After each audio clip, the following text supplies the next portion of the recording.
Hello, my dear listeners, and welcome back to the Kapil Gupta Career Pod Show, the place where we decode careers, success strategies, and life skills that truly matter as ever. And I'm your host, Kapil Gupta. And today we are diving into a topic that every student and parent must pay attention to: financial literacy. Why? Because money isn't just about earning. It's about managing, multiplying, and securing your future. Let's be honest, most of us never taught how to handle money in school. We learn about algebra, history, and even organic chemistry, but not how to budget, invest, or build wealth. As a result, many young professionals struggle with debt, poor financial planning, and missed investment opportunities. And parents, they often find themselves unprepared when it's time to fund their child's education. Sounds familiar? But don't worry. Today, we have a special guest who is here to change that. He's not just an expert in finance, but someone who blends technology and wealth building strategies to make financial freedom a reality. He's an engineering graduate, an investment strategist, and the founder of Financial Hero, a platform dedicated to helping professionals and individuals take charge of their financial future. He has worked with top banking and asset management firms, holds NISM certifications, and has guided countless professionals towards financial independence. His mission: to empower people with the right financial mindset and help them become their own financial hero. So bring in your pen and paper to note down the golden nuggets shared during the podcast. I'm sure they'll help you being financially aware of yourself and pave the way to achieve your life's goals.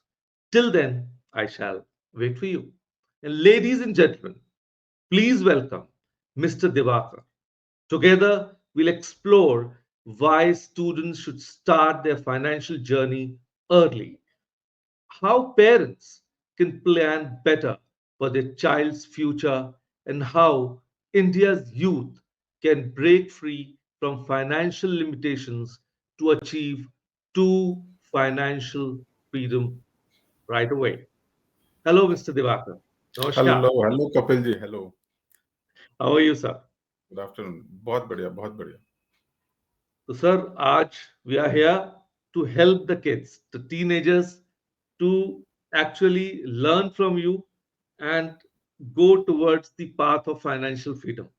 And I'm sure whatever you'll say will be priceless today. Yeah, sure.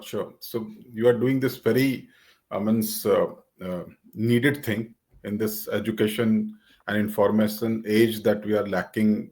In that young age, people don't or students don't know much about finance, and that is very uh, good initiative what you had taken today. Thank you. Yogaji, I'm in the career space and I meet parents and kids all the time.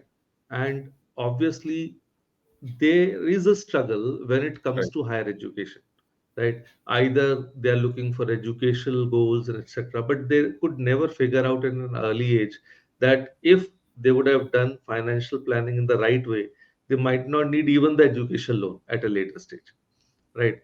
So that's why I thought I should invite you for this podcast so that together we can actually help them. Right. Very much right. So let's get started, right? Yeah, sure. Okay. So, for example, when I see, because it has been my struggle also when I was, opting to go to college, and I would aiming for the best universities. But besides that, there was always a dilemma: how will I afford it, right? So most students actually think finance is something they should worry about later in life, because even I was in the same way. Okay, when I am a student, why should I be taking care of it? My parents can do that. So I was, being a commerce student, still I was not inclined toward it. And today, after 3 decades, I understand that that was a huge mistake that I did at that time. So why do you think financial literacy should start early, even in school or college? Right. So as I see that basically finance is also a life skill, right? Like we do reading, writing or cycling. So अगर हम बचपन में cycle चलाना नहीं सीखे तो it's very difficult कि young age में हम साइकिल चलाना सीख पाते हैं, टू व्हीलर सीख पाते हैं. We just start with four wheeler only. So एक तो वन रीजन ये है कि हैबिट्स जो है वो बचपन में बन जाए तो बहुत अच्छा. Second thing is power of compounding, that very much is required at that young age to understand how it works. Because in my profession, while I consulting people, I see like 40-45 year old professionals even don't know what is the power of compounding, right? He or she even don't know what is his or her net worth.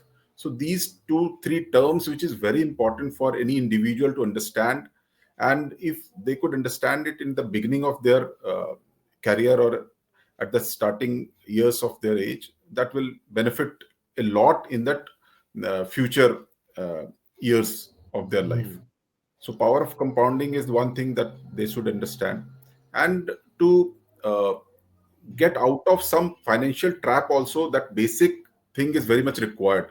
अगर basic knowledge नहीं रहती तो हमें कोई भी trap कर सकता है इग्नोरेंट की वजह से. So that is also very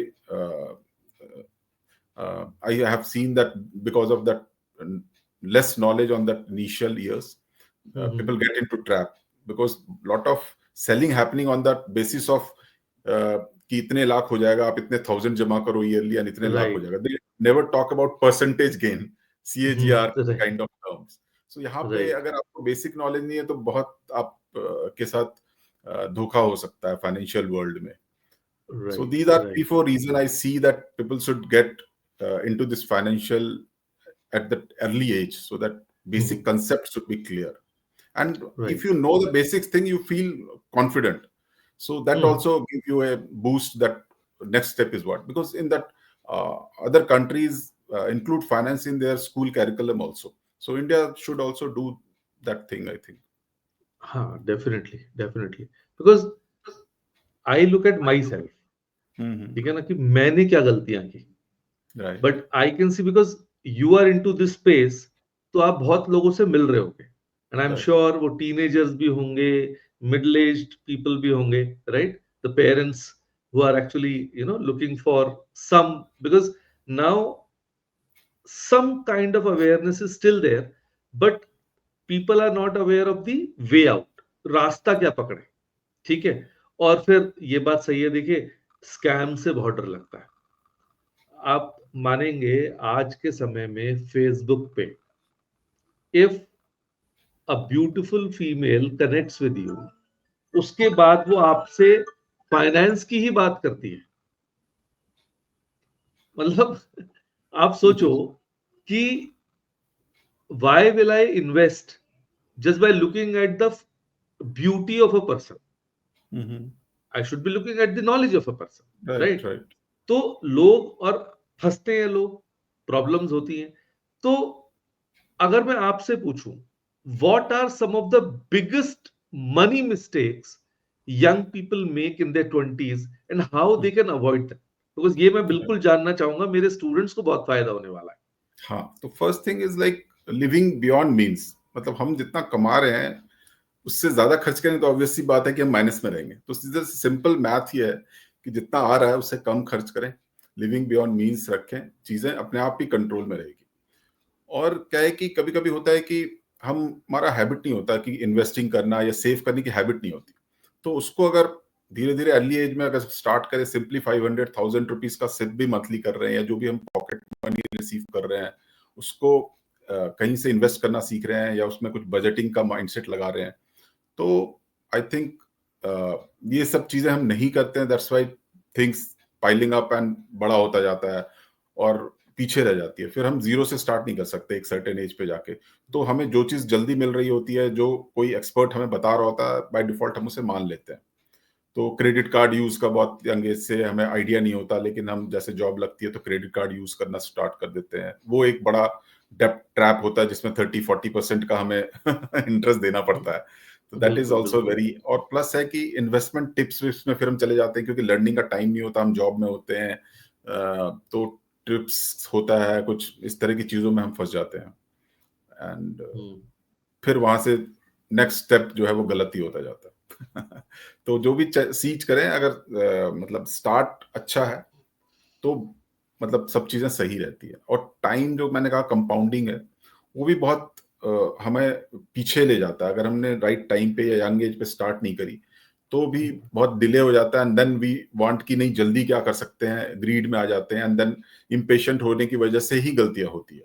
कि जैसे होता है ना कि अगर हम कोई स्लो स्पीड की गाड़ी चला रहे हैं, सीख रहे हैं, तो एक्सीडेंट के कम चांसेस है। लेकिन एकदम से जल्दी और हाई स्पीड में हम कुछ करना चाहते हैं तो एक्सीडेंट पक्का होने के चांसेस बढ़ जाते हैं। तो बिल्कुल कंपाउंडिंग का तो जैसे ये रूल है कि भाई 15,000 पर मंथ अगर आप एट द रेट 15% कर रहे हो और 15 ईयर तक कर रहे हो तो 1 करोड़ बन जाएगा। तो ये चीजें कंपाउंडिंग और मैथमेटिक्स प्रूव करता है, लेकिन हम नहीं करते। ये हमें चाहिए 50% का ग्रोथ या x2x 3x बजवर्ड में हम फंस जाते हैं। हर बिल्कुल साल डबल बिल्कुल। होना चाहिए। तो क्योंकि वो सर चीज हमें मटेरियल थिंग्स अट्रैक्ट करती है ना, और खासतौर पे बच्चों को। एग्जैक्टली भाई पेरेंट्स की अपनी एक रिस्ट्रिक्शन होती है कि भाई कितना वो अफोर्ड कर सकते हैं, बच्चों की कितने शौक पूरे कर सकते हैं, राइट, और उस जल्दबाजी में हम गलती करते हैं। ठीक है ना? एग्जैक्टली। और और सेविंग्स स्टार्ट करना चाहिए यंग एज से, और थोड़ा क्रेडिट कार्ड और डेप्ट से दूर रहें। तो बेसिक और लर्निंग स्टार्ट करें कुछ, मतलब बुक से करें या कुछ भी करें, तो वो एक तरीका हो सकता है। In our family setup in India, हम कहते हैं भाई many students rely on their parents for financial support, right. Right? कि भाई पॉकेट मनी भी वही दे रहे हैं, सारे खर्चे भी वही उठा रहे हैं। ठीक है, बच्चों को तो ये कह दिया जाता है भाई तुम पढ़ाई कर लो बस अच्छे से, राइट? और कुछ हम अब सब कुछ अपने आप देख लें।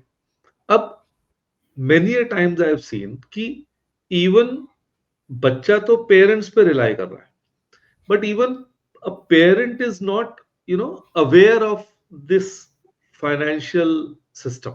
ठीक है, कि वो किस तरह से चीजों को मैनेज करे। तो how can they start taking small steps towards while still in college? College में तो जैसे मतलब हमने सुना था अब तक, और अब इंडिया में भी देख रहे हैं कि बहुत सारे ऑप्शंस हो गए।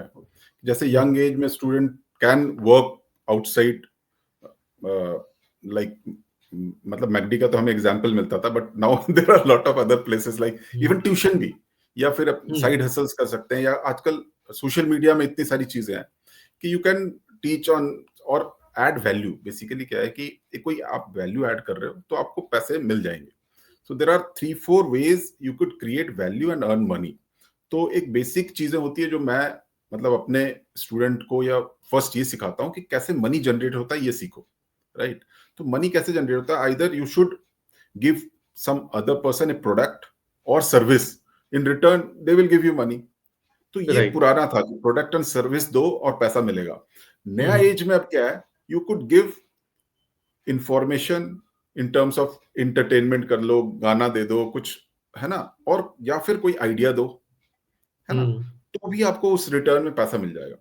और क्योंकि यंग एज के पास पहले चैलेंज थी कि हम कोई प्रोडक्ट नहीं बना सकते या कोई सर्विस तो दे नहीं सकते, तो आज की डेट में आप इंफॉर्मेशन, नॉलेज, आइडिया कुछ भी दे सकते हो, and then you could generate money. Even book review कर रहे हो तब भी आप पैसे कमा सकते हो, कुछ भी, मतलब there are lot of an number of options. और तीसरा तो ये हो गया आइडियाज, एंड चौथा तरीका हो गया कि पैसे से पैसा बनाना, दैट इज इन्वेस्टिंग। तो ये 4 तरीके हो गए। अब आपको पहले हमें ये क्लैरिटी नहीं थी, तो जब तक जॉब में रहते हैं तब भी हमें लगता है नहीं हमें सर्विस दे के ही करना है, या कोई प्रोडक्ट बना रही है हमारी कंपनी तो उसके थ्रू ही पैसा जनरेट हो रहा है तब हमें सैलरी मिल रही है। तो ये सब चीजों की जब क्लैरिटी आती है ना कि प्रोडक्ट सर्विस, एंड वो तो हम करेंगे ही करेंगे एक्टिव इनकम के लिए, क्या हम पैसिव इनकम के लिए या फिर कोई साइड हसल से, क्या ये दो आइडिया से या पैसे से पैसा कमा सकते हैं, तो that will be a great help कि आपका एक इनकम स्टार्ट हो जाए। Right right. Thank you, that's actually making sense even to me. और तो मुझे लग रहा है कि हाँ, काश ये बातें पहले पता होती, इतनी क्लैरिटी अगर होती तो। तो हम आज फाइनेंशियल हीरो होते राइट। मैं मेरे भी काफी लेट समझ आया, लास्ट 7-8 ईयर्स में समझ आया कि नहीं, चीजें ऐसे ऐसे होती हैं, मतलब पैसा यहाँ से जनरेट होता है। इसी तरह एक life cycle of human being भी है। जैसे स्टूडेंट है तो एक स्टेजेस ऑफ नॉलेज है कि जैसे कि हम स्टूडेंट है, कोई अर्निंग नहीं कर रहे तो 0% रिटर्न ऑन इन्वेस्टमेंट है, क्योंकि हम इन्वेस्ट नहीं कर रहे। एक एज पे जब हमें जॉब लगती है तो हमारा 3 to 5% रेट ऑफ मतलब रिटर्न हो जाता है, क्योंकि हमारी सैलरी होती है, उसमें कुछ मतलब पीएफ कट रहा होता है और एफडी में कुछ कर दिया जाए, तो 3 to 5%, 10% रिटर्न है। जैसे जैसे हमारी थोड़ी सी कैरियर में ग्रोथ आता है, हमें नॉलेज बढ़ती है, लोग हमें फॉलो अप करने लग जाते हैं कि प्रॉपर्टी ले लो, रियल एस्टेट में इन्वेस्ट कर लो, म्यूचुअल फंड में कर लो, इक्विटी ले लो। देन वी स्टार्ट कि हाँ अब थोड़ा सा मेंटल ग्रोथ हो रहा है, नॉलेज ग्रोथ हो रही है, और वहां से फिर हम 12-15% पे जाते हैं। और अगर हम ज्यादा ही मतलब थोड़े से अग्रेसिव है, लर्न कर रहे हैं, तो फिर हम कुछ और अच्छे इन्वेस्टमेंट कर रहे हैं, ग्लोबल इन्वेस्टमेंट कर रहे हैं, या इंडिविजुअल इक्विटी में इन्वेस्ट कर रहे हैं, कुछ नॉलेज ले रहे हैं, then we could generate even more 25%, 30%, 35%। तो ये जर्नी है, और ये टाइम के साथ आएगा। किसी को जल्दी आ जाती है, किसी को 60 ईयर्स तक भी उसे जॉब वाले ही अर्निंग 7-8% अर्निंग ही समझ आता है। तो ये बात है बेसिकली। तो अब इससे हम आगे बढ़ते हैं, क्योंकि हम actually talking about students more, I am interested, बच्चों की मदद करनी है। तो और हमें पता है कि in India education is getting expensive, right? And actually I've met so many parents who are actually struggling with funding their child's higher education, और इसीलिए एजुकेशन लोन का जो है चलन अब बढ़ रहा है। But what are the best strategies for parents to plan and save effectively, जिससे ये समस्या ना? तो एक तो है कि इसमें आप सिप स्टार्ट कर सकते हैं पेरेंट्स अर्ली एज पे, क्योंकि जैसा मैंने बताया कि 15,000 15 ईयर तक अगर हम 15% पे करें तो 1 करोड़ हो जाएगा, तो एटलीस्ट सर थोड़ा 10,000 या बताओगे 5,000। सिप क्या होता है, व्हाट इज सिप? हाँ, SIP is like systematic investment plan, right. जो मंथली हम कोई इन्वेस्ट कर रहे हैं उस तरीके को हम सिस्टमैटिक इन्वेस्टमेंट प्लान बोलते हैं। या आप मैनुअली खुद से कर सकते हो एक प्री डिफाइंड माइंडसेट के साथ कि मैं 5th of every month I will buy something, और किसी में हमें इन्वेस्ट करना है। और बैंक ने अपने प्रोडक्ट के साथ इसे ऑटोमेटिक भी कर दिया है कि some amount will be deducted from your salary account, और वो सिप म्यूचुअल फंड में या इंडेक्स फंड में डिफरेंट वो सिप हो जाता है कि भाई आपका ऑटोमेटिक हो गया, तो you don't have to worry कि पैसा आया और ऑटोमेटिक इन्वेस्ट हो रहा है। तो ये सिप है बेसिकली। सर तो लेकिन पीपल आप कह स्टार्ट। रहे हो कि 15% पे, ठीक है, अब हम हाँ, लोगों मतलब को तो 12 to आदत है 15। एफडी की, वो तो राइट। 6-7% पे, क्योंकि सीनियर सिटीजन की जाती है 8% पे। तो जो राइट। यंगस्टर्स हैं, टीनेजर्स हैं, उनको तो 6-7% ही मिलेगा। तो ये 15% कैसे पाएंगे वो? नहीं, सिर्फ मैं म्यूचुअल फंड की बात कर रहा हूँ, पेरेंट्स के लिए अच्छा। बता रहा हूँ कि अगर उन्हें लॉन्ग टर्म में कैसे अपने मतलब लोन से स्ट्रगल से बचना है, तो जब भी मतलब आपके किड्स हुए हैं तब से आप एक जर्नी प्लान करो कि 5,000 10,000 कुछ ईएमआई स्टार्ट कर दो, एंड देन इन 10-15 ईयर जब वो एक हायर एजुकेशन के लिए तैयार होगा, then your corpus will also increase to 30, 40, 50 lakh. तो ओके। एक तरीका ये हो सकता है।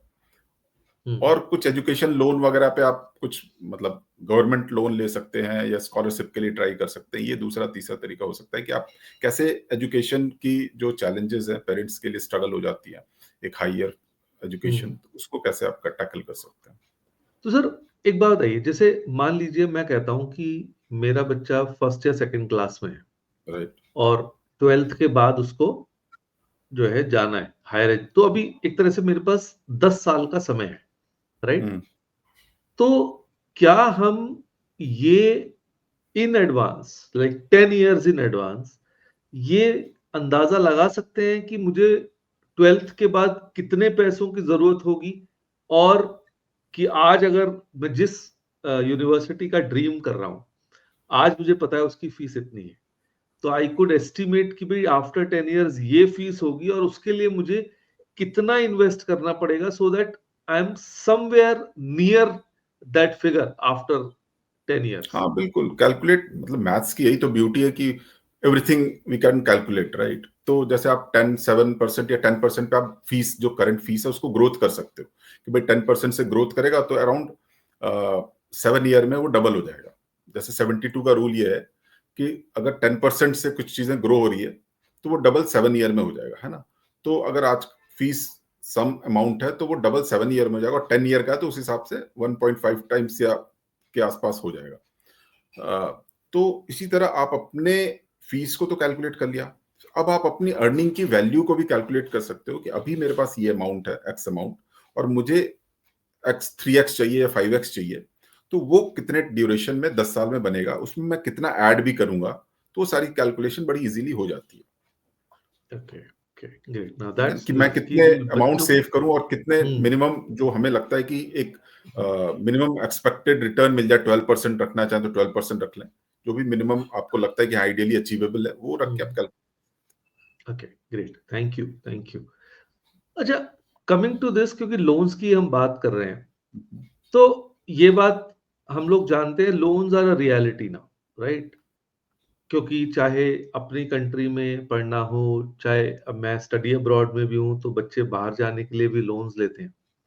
तो how can parents and student ensure that they take education loans also wisely without falling into a debt trap? तो ऐसे में उन्हें किस बात का ध्यान रखना चाहिए? हाँ, मतलब जैसे एक तो लोन को तो अवॉइड कर पाए तो बहुत ही अच्छी बात है, बट अगर लोन लेना ही है तो फिर देखें कि कुछ गवर्नमेंट ऑर्गेनाइज या कोई बैंक्स हैं जो स्टूडेंट को अच्छा लोन के परसेंटेज में, मतलब कम में दे रही हो, बहुत ज्यादा। जैसे एक विद्या लक्ष्मी स्कीम है, that is offer A lowest interest rates, and जब हम बोरो करें तो ट्यूशन फीस की ही बोरो करें, मतलब लाइफस्टाइल के लिए नहीं करें कि हॉस्टल फीस भी इंक्लूड हो जाए। कहीं से हम कोशिश करें कि हमारी भी प्रोपोर्शन स्टार्टिंग से रहे, और एक रीजनेबल पेमेंट प्लान भी करें, क्योंकि अगर ईयर्स बढ़ाएंगे आप तो अमाउंट बढ़ता जाएगा, क्योंकि रेट ऑफ इंटरेस्ट पे कैलकुलेट होगा। तो कोशिश करें कि जितने मिनिमम ईयर्स में आपको लगता है पढ़ाई करने के बाद जॉब मिल जाएगी, उतने के लिए रखें, एंड देन कोशिश करें जैसे ही आप पढ़ाई खत्म होती है तो you could start paying also. Repayment plan का भी आपके पास माइंड में होना चाहिए, and aggressively you should repay also. So this will help कि भाई जो लोन खत्म हो एंड देन फिर नया कॉर्पस स्टार्ट हो बच्चे अच्छा, का या इससे मेरा, आपने जो बात बोली उससे मुझे एक आया आइडिया, और मतलब आइडिया क्या कि एक डाउट आया है, कंफ्यूजन है कि मान लीजिए मैं जब जॉब मैंने ले ली और मेरा जो एजुकेशन लोन है वो लेट्स से वो 10,000 पर मंथ का है, ठीक है? ठीक है। अब इज इट वाइज टू कि मैं बैंक जाऊं और कहूं कि भाई आई कैन पे मोर, तो अब मेरी ईएमआई बढ़ा दीजिए, ये मुझे राइट। करना चाहिए? या फिर मैं कहूं कि नहीं, अच्छा मैं इसको 10,000 ही दूंगा, बट जो मेरे पास एक्स्ट्रा बच रहा है as saving, let me invest, तो which is a better option? हाँ, तो यहाँ पे ये देखना पड़ेगा हमें कि किस पे हम कितना कमा पा रहे हैं। अगर हमने एफडी में रखा हुआ है 6% पे, या सेविंग अकाउंट में रखा हुआ है 3-4% पे, और 8% पे हमारा लोन चल रहा है एजुकेशन लोन, तो हमें लोन दे देना चाहिए। अगर लगता है कि यू कुड इन्वेस्ट इन 10-12-15% आप ग्रो करा सकते हो म्यूचुअल फंड से या इंडिविजुअल स्टॉक से, तब आपको लोन चलते रहना चाहिए। क्योंकि बस रेट का खेल है कि बैंक को आप कितने रेट पे दे रहे हो, अगर वो पैसा उसको नहीं दे रहे तो आप कितने रेट से उसको ग्रो करा सकते हो। अगर लगता है कि मेरे में काबिलियत नहीं है ग्रो कराने की, तो आप लोन रीपे कर दो, और इट्स बेटर कि लोन को आप रीपे कर दो पहले, है ना। मतलब इट्स बेटर, बट आप बिजनेस माइंड सेट के हो और लगता है कि नहीं मैं ग्रो करा सकता हूँ, तो it's okay also to continue the loan, एंड वो आप 12-15, कम से कम 2-3% का भी डिफरेंस है तो यू शुड गो कि हम इन्वेस्ट करके ग्रो करेंगे। लोन तो ईएमआई के थ्रू जा ही रहा है धीरे धीरे। जाहिर है, ठीक है, ठीक है। ओके, अब coming to the basic question, जैसे स्टूडेंट को तो पॉकेट मनी मिल रही है, ठीक है? अब लेट अस से कि 1,000 से 5,000 रुपए उसके पास है, डिपेंडिंग ऑन डिफरेंट क्राइटेरिया, या वो एक दो ट्यूशन पढ़ा रहा है, चलिए, तो उसने वहां से कुछ पैसे कमा लिए, तो अब उसके वो अपने खर्चे भी देख रहा है और he is trying to save some amount. तो 1,000 से 5,000 के बीच में अगर कोई बच्चा सेव कर पाता है एक महीने में, तो what are some simple and smart investment options जो वो एक्सप्लोर कर सकता है और वो शुरू कर सकता है एटलीस्ट एक उस रास्ते पे जाने के लिए, फाइनेंशियल इंडिपेंडेंस के? इसमें मैं कहूंगा कि सबसे अच्छा जो लो कॉस्ट चीज होती है वो इंडेक्स फंड होता है, राइट। अच्छा, उसकी सिर्फ 500 से भी, म्यूचुअल फंड ये सब कुछ मिनिमम 500 से स्टार्ट हो सकती है। तो ओके, 500 टू 1,000 रुपीज की, अगर 1,000 वो बचा रहा है तो 1,000 की सिप कर दे निफ्टी 50 की, और उसके एक्सपेंस बहुत कम होते हैं, तो लॉन्ग टर्म के लिए वो ग्रो 12-15% पे करेगा, है ना। तो वो बेस्ट है। अगर कोई 5,000 बचा रहा है, तो मैं कहूंगा कि फिर की 1,000 रुपीज सिप में कर दे, 2,000 रुपए वो अपना एक पीपीएफ अकाउंट वगैरह खुलवा सकता है है ना, और या गोल्ड ईटीएफ वगैरह लेके 2000 उसमें कर दे, और 2000 में कुछ आप स्टॉक की individual company, blue chip company भी ले सकते हैं, टीसीएस, इन्फोसिस, हिंदुस्तान लीवर, है ना, 500 की कुछ लें। और क्योंकि ये हाँ, सिप है, that's why I am suggesting equity, क्योंकि वो उसे हर महीने मिल रहे हैं, तो एक ट्रैकिंग कर सकता है वो, और फिर जो भी अच्छा स्टॉक है उसमें 500 रुपये डाल सकता है या 1000 डाल सकता है। इससे क्या होगा, उसकी ओवरऑल ग्रोथ होगी। निफ्टी से उसे ओवरऑल इंडेक्स का पता लगेगा कि भाई कंट्री में कैसे इकोनॉमी ग्रोथ हो रहा है। गोल्ड से उसे थोड़ा और पता लग जाएगा, प्रोविडेंट फंड उसकी है ही, और इंडिविजुअल स्टॉक से वो ओवरऑल जो इकोसिस्टम उसे वो समझ आ जाएगा बेसिकली। ओके, ओके, तो मैं इक्विटी में इसलिए भी बोलता हूँ, थोड़ा सा यहाँ पर डिस्क्लेमर ये है कि इक्विटी को मैं सपोर्ट नहीं कर रहा हूँ, बट मैं जो भी मैंने लाइफ में देखा, तो मुझे लगा कि पैसा जो है वो बिजनेस में बनता है। ठीक है, तो ये सवाल से हटके है, अलग नॉलेज है, but it's very important to quote here कि पैसा जो बनता है वो बिजनेस से बनता है। तो हम क्या करते हैं, स्टूडेंट होते हैं, 2-3 साल जॉब करते हैं और फिर इंटरप्रेन्योरशिप में आ जाते हैं जॉब छोड़ के। तो वो थोड़ा रिस्की रास्ता है, क्योंकि I have also tried that. उसमें क्या होता है कि आपके फेल्योर के चांसेस हैं तो 0:1 होते हैं, मतलब कि या तो आप 0 हो जाओगे या 100 हो जाओगे, है ना, क्योंकि 10-20 में आप रहोगे नहीं, वो फेल होकर 0 ही हो जाओगे 2-3 साल।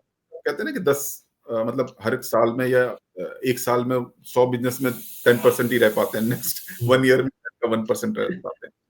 तो वो रिस्की है। तो मैंने अपने इस जर्नी से ये सीखा कि क्योंकि बिजनेस में पैसा, ये तो समझ आ गया, लेकिन जरूरी नहीं है कि सब लोग बिजनेस कर पाए, क्योंकि जॉब में हम लीडरशिप स्किल, कम्युनिकेशन, हायरार्की, सारी चीजें सीखते हैं, सेल्स, मार्केटिंग, बहुत सारी चीज एक बिजनेस में। तो क्या है कि आप जो ऑलरेडी बिजनेस चल रहे हैं, टाटा, बिरला, अंबानी, इतने सारे बिजनेसेस हाउसेस हैं जिन्होंने प्रूफ कर दिया है लास्ट 10-20-30 सालों में, उनके साथ आप एज ए पार्ट ओनर बन सकते हो। तो ये अपॉर्चुनिटी मैं मानता हूं इसको। ग्रीड ओके, में इन्वेस्ट नहीं करना है कि पैसा बनाना है इसलिए हम इक्विटी में चले जाएं। मैं बिजनेस क्या है कि हम खुद रिस्क नहीं ले रहे बिजनेस का, हम उनके साथ पार्टनर कर पा रहे हैं और अपना पैसा लगा रहे हैं, हम अपना टाइम नहीं लगा रहे, and they are enough experienced, CEO हैं, मार्केटिंग के हेड हैं, ये हैं वो हैं, सारे लोग हैं, एम्प्लॉय है, बिजनेस है, प्रोडक्ट है, और वो मिलके वो बिजनेस कर रहे हैं, and we are growing, our money is growing through that. तो ये इंटेंशन है इंडिविजुअल स्टॉक में, अच्छे स्टॉक में या इक्विटी में आने का। Okay, cool, that makes sense actually. तो हम्म, अब आपने अभी में ही इतने सारे नाम ले लिए, ठीक है, तो म्यूचुअल फंड, स्टॉक्स, एसेट्स, अब इतने सारे इन्वेस्टमेंट ऑप्शंस हैं, लेकिन एज अ बिगिनर फिर मेरे साथ चैलेंज आ जाएगा कि आपने मुझे बता तो दिया, लेकिन शुरू कहां से करूं? शुरू जो है वो सबसे पहला बेसिक पहला स्टेप कहां उठाऊं? राइट, सबसे बेसिक चीज है कि आपको सिक्योरिटी होना चाहिए। तो सबसे पहले आपको इंश्योरेंस कराना है अपना, लायबिलिटी जो भी है, और हेल्थ के लिए। अगर आप मैरिड हैं तो लायबिलिटी के लिए इंश्योरेंस कराना है कि भाई अगर 20 लाख का इंश्योरेंस है, 1 करोड़ का, तो बेसिक रूल ये है कि आपकी जो सैलरी है इनिशियल ईयर्स की, उसका 10 to 20 टाइम्स आप इंश्योर्ड रहो। जैसे जैसे सैलरी ग्रोथ होता जाएगा, लाइफस्टाइल ग्रोथ हो जाएगा, वैसे वैसे आप अपनी इंश्योरेंस की वैल्यू बढ़ा दो। एक तो ये हो गया। दूसरा, हेल्थ इंश्योरेंस अगर कंपनी दे रही है तो ठीक है, नहीं तो आपने प्राइवेट कुछ लेके हेल्थ इंश्योरेंस हो गया। तो ये दोनों मीट हो गया, देन यू स्टार्ट कलेक्टिंग कि भाई 3 to 6 मंथ का आपका इमरजेंसी फंड हो। ठीक है, जैसे आप सैलरी एक्स है तो कम से कम 3 to 6x आपका एक लिक्विड में, एफडी में रहना चाहिए कि कभी जरूरत पड़े तो इमरजेंसी फंड के लिए वो यूज हो। अगर ये दोनों कैटर हो गया कि भाई कभी जॉब चली गई या कोई रिस्क आया, तो 3 से 6 महीने की सैलरी या एक्सपेंसेस है मेरे पास, ये फर्स्ट कर लिए। इसके बाद जो भी आपकी सेविंग हो रही है उसमें आप डिवाइड करें कि 50-30-20 रूल लगा लें कुछ, जिसमें कि आपका 50% जो है नीड पे खर्च हो, 30% आपकी एक्सपेक्टेशन वांट पे खर्च हो, है ना, 20% सेविंग हो।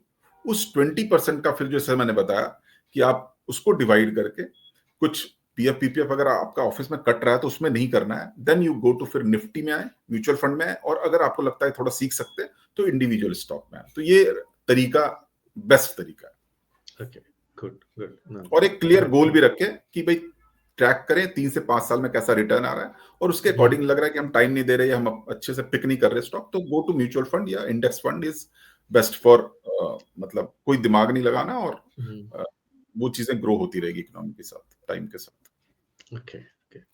तो अब अभी आपने कहा कि इंडेक्स फंड में तो 500 रुपए से भी शुरू कर सकते हैं, सिप जी जो आप बात कर रहे थे, राइट, लेकिन मैं देखता हूं कि बहुत सारे जो यंगस्टर्स हैं उनको लगता है कि भैया इन्वेस्टिंग करनी है, अभी तो कमाते ही नहीं है, ये तो पॉकेट मनी पे ही जिंदा है। तो बिकॉज उनके मन में एक माइंडसेट है कि you need a lot of money to start investing. और इवन द मिडिल क्लास वो सोचता है अभी तो घर के खर्चे ही नहीं निकल रहे, और एक्चुअली वो उनमें ही उलझा रह जाता है, और राइट। कहते हैं ना समय निकल जाता है, और even after working for 20-30 years in a job, the person is still struggling। ठीक है। तो एक तो आपको क्या लगता है what is the mindset shift do they need जिससे कि वो इससे बाहर आ सके? एक तो ये मिथ है कि you need a lot of money to start investing, है ना। जैसे मैंने बताया, सिप आप 500 से कर सकते हो, इंडिविजुअल कंपनी में भी उसकी जो वन शेयर की कॉस्ट है उतने से आप इन्वेस्ट कर सकते हो। किसी की अगर 500 रुपीज कॉस्ट है शेयर की, तो एक शेयर लेने के लिए 500 प्लस समथिंग टैक्सेस वैक्सेस जो है 20-50 रुपए वो लगेंगे। अगर किसी की कॉस्ट 2000 रुपए, तो आपको 2000 से कर सकते हो, आप एक शेयर ले सकते हो। ठीक है। बाहर की कंट्री में आप फ्रैक्शन ऑफ शेयर भी ले सकते हो मतलब कि आधे डॉलर के $1 की लेनी हो, अगर वो शेयर की कॉस्ट 200 $200 है, तो आप चाहो तो 1/4 $50 की भी ले सकते हो। इंडिया में अभी वो नहीं है, तो आपको एटलीस्ट मिनिमम वन शेयर लेने पड़ेगी। ये तो हो लेकिन गया सर कि इंडिया में तो मैंने, सॉरी टू इंटरप्ट यू, लेकिन एकदम से मैं अपने आप को रोक नहीं पाया, जैसे आईपीओ का ऐड आता है, क्योंकि शेयर मार्केट में तो शेयर्स जो अच्छे शेयर्स हैं उनकी राइट, प्राइस बहुत ज्यादा होती है। ठीक है। राइट। फिर लोग कहते हैं आईपीओ से खरीद लो। अब आईपीओ के जो ऐड आते हैं उसमें वो कहता है कि भैया 10 रुपए का शेयर है, 500 रुपए प्रीमियम है। ठीक है। और फिर वो कहता है मिनिमम 100 शेयर्स खरीदने पड़ेंगे आपको। तो फिर वो एक शेयर कैसे लेगा, या मिनिमम नहीं। इन्वेस्टमेंट कैसे करेगा? हम्म, दो मार्केट है, एक है प्राइमरी मार्केट और एक सेकेंडरी मार्केट। तो जो बाकी कंपनी लिस्टेड है, they are into secondary market, जहां पे हम शेयर होल्डर से शेयर खरीद रहे हैं। मतलब किसी दूसरे के पास है तो हम खरीद रहे हैं, वो एक प्लेटफॉर्म बेस्ड है, उससे हम खरीद रहे हैं। जब वो आईपीओ आता है, उसकी कहानी है कि कंपनी शेयर निकालती है और वो चाहती है कि आप शेयर खरीदे, तो उसमें मैक्स मिनिमम इन्वेस्टमेंट आपका जो है 15,000 के आसपास का होता है। ठीक है ना। तो वहां पे हम नहीं ले सकते, वहां पे एक लॉट लेना पड़ता है, वो अराउंड 14-15,000 का ही स्टार्ट रहता है। तो मिनिमम आईपीओ में लेना है तो वहां से स्टार्ट करना पड़ेगा। तो अदरवाइज लिस्ट होने के बाद अगर उसकी कॉस्ट 200 रुपए, तो आप वहां पे 2-5 ले सकते हो। ओके। क्लियर है ओके। डिफिनेशन। एक आईपीओ में हाँ। आपको एक लॉट लेना पड़ेगा एटलीस्ट 15,000 का, कम से कम। ओके। हाँ, तो बेसिकली लोग वहीं पे हेजिटेट हो जाते हैं कि हाँ, भाई हाँ। 15,000 रुपए तो है नहीं। तो राइट। मिडिल क्लास तो बट वो, देखिए वो हाँ, कहता है मैं मतलब रोज। आईपीओ को अवॉइड करना चाहिए। जो मेरी एक्सपीरियंस है, जब बात चल रही है, तो मैं कहना चाहूंगा कि देखिए, दो तरीके हैं। एक तरीका है कि एक चीज अवेलेबल है मार्केट में और वहां मिल रही है, हम जाके वहां से खरीद रहे हैं, और वहां पे कंपटीशन है, डिमांड सप्लाई का गेम है, तो वहां पे एक हमें अच्छे रेट में मिल रहा है। जब आईपीओ आता है, तो मतलब इन्वेस्टमेंट बैंकर और सारे लोग मिलके ना बहुत ढोल बाजे के साथ उसको पब्लिश करते हैं, तो एक इन्फ्लेटेड प्राइस रहता है थोड़ा सा। डिमांड लगती है, जैसे ओके। मूवी रिलीज होती है तो बहुत ज्यादा हाइप, तो हाँ, वो एक बिल्कुल रहता है। तो बिल्कुल। लोगों को कम करना चाहिए वैसे। मतलब इट डिपेंड्स। Right, right. तो अब जैसे मैं खास तौर पे मिडिल क्लास की बात कर रहा हूँ सर, तो अक्सर because they are always short of money, तो they are hesitant to introduce their kids also to financial management. तो कि भाई अभी तू बच्चा है, तू पढ़ ले, इन सब चक्करों में मत पड़। ठीक है ना, क्योंकि वो खुद के बाद अवेयरनेस की कमी होती है, तो वो नहीं चाहते कि बच्चा इस सब चीजों में पड़े। तो how can they make finance fun and educational at home, कि भाई बच्चे सीखें भी, और क्योंकि दिस इज जैसे आपने शुरुआत में ही कहा, it's a very necessary life skill. तो स्टार्ट इसमें इस तरह कर सकते हैं, जैसे कि पॉकेट मनी हम देते हैं, तो मनी की तो इंट्रोडक्शन हो गई। अगर हम कुछ नहीं दे रहे, तो उनको लगता है कि जैसे पानी की फ्लो होती है, उस तरह मनी की भी फ्लो कहीं से होता है, और हम चीजें खरीद लेते हैं। तो उनको वो बताना पड़ेगा कि हम कोई सर्विस देते हैं, ऑफिस जाते हैं, देन इन रिटर्न हमें मनी मिलता है। तो आपको जो हम डिमांड हो रही है, वो मनी हमारे एक्टिव इनकम से आ रहा है, और फ्यूचर में आपको भी इस तरह से, तो उनको फ्लो बताना चाहिए एक तो। फिर हम उनको देते हैं कि चलो अभी से आप कुछ पॉकेट मनी मिल रही है आपको, तो उस पॉकेट मनी से आप कैसे एक्सपेंस कर रहे हो। अगर 1,000 रुपीज की पॉकेट मनी है, तो आप 300-400 की कुछ बुक खरीद रहे हो या कोई टॉय खरीद रहे हो, तो रेस्ट कितने बच रहे हैं। तो उसमें उनको सिखाना चाहिए कि आप एटलीस्ट 50% जो है नीड पे खर्च करो, 30% कुछ वांट पे खर्च करो, है ना, और 20% सेव करो। तब वहां से उनको लगेगा कि नहीं, ये परसेंटेज का गेम है। Because knowing percentage of everything is very important. And then फिर राइट। वो आगे चल के भी उसी तरह का माइंडसेट बन जाएगा।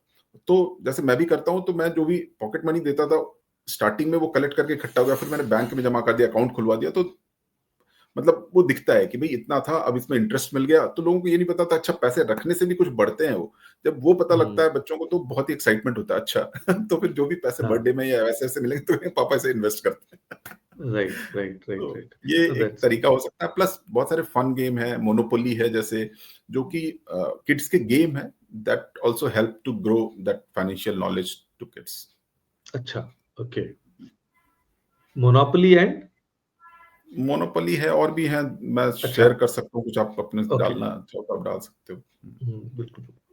और सर, जैसे coming to the end, because this is really becoming interesting, तो your mission is to help people become financially independent, right? And you've hmm. always mentioned that.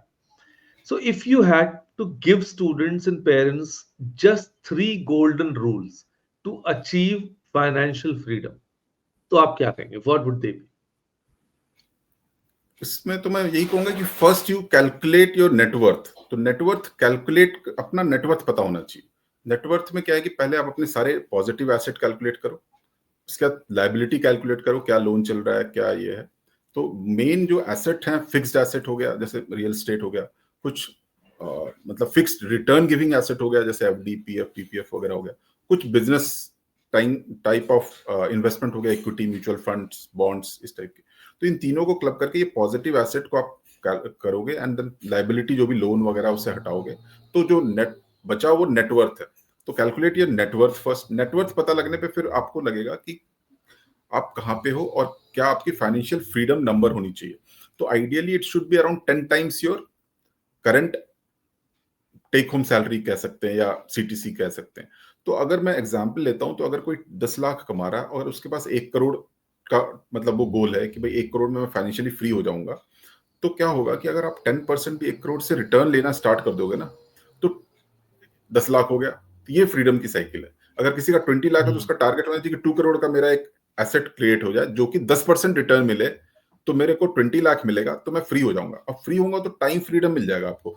फिर आपको इंजॉय कर रहे हो जॉब में या बिजनेस में, तो आप करो वो, but you should have a feel कि भाई हाँ मैं फ्रीडम अचीव कर लिया। और जैसे जैसे ईयर्स बढ़ते जाएंगे तो वो अमाउंट, आपकी सैलरी बढ़ेगी तो वो भी टारगेट बढ़ता जाएगा। कभी ना कभी ऐसा होगा कि ब्रेक इवन हो जाएगा वो, राइट। तो ये Right. नेटवर्थ कैलकुलेट करना, फिर अपना फाइनेंशियल फ्रीडम नंबर कैलकुलेट करना, और जो है इन्वेस्ट आप करें, कंसिस्टेंटली इन्वेस्ट करते रहें, और पैरेलल इनकम जनरेट कर पाए तो वो और जल्दी अचीव हो जाएगी। Perfect, perfect.